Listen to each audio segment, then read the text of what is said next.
Mũthĩ wa gũkũngũĩra World Disco Soup Day wambĩrĩirie mĩaka 8 mĩthiru itanya-inĩ rĩa kũhukia wĩitangĩki wa irio na oho gũthomithania njĩra cia kũiga irio gwa kahinda karaya itegũthũkanga.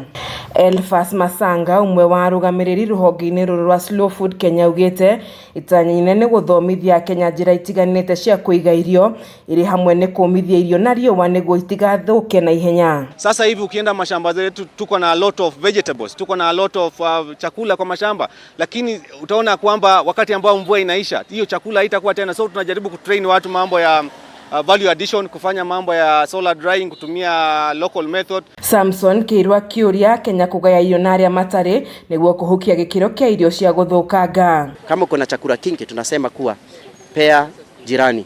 Pia tuangalie, huwa tunasema sharing is caring. Chakula si kitu ya kutupwa, na si lazima wewe kama consumer ununue chakula mingi. Nunua ile chakula ambayo unaweza maliza, na kama wengi ambao huwa tunaenda katika masherehe tofauti, ni mzuri usafu chakula ambayo unaweza maliza. Kũringana na rũhonge rũrũ makĩria ma kilo bilioni 10 nĩ ithũkangaga thĩ ng'ima na gũteo.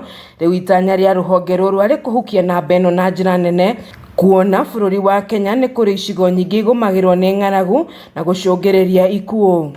Kila mwaka tuna waste 2.24 billion pounds ambazo tunaweza sema they translate to 10 billion kilograms of food, ambazo pia wanasema kuwa zikipangwa zitakuwa ndefu zaidi kuliko mlima Everest. Wakati ambao tunatupa hiyo chakula, wakati ambao tunaacha ile nyanya kule shamba inaanza kuoza, huwa inatoa gases ambazo ni greenhouse gases kama methane, kama CO2 ambazo zina participate ama zinachangia pakubwa katika kuharibu mambo ya mazingira. That's why tunakuwa na changes in the rain patterns. Ngĩribotera ceceni ya Kameme TV kuma kaunti-inĩ ya Nakuru, njĩtagwo Wanjeri wa Kariuki.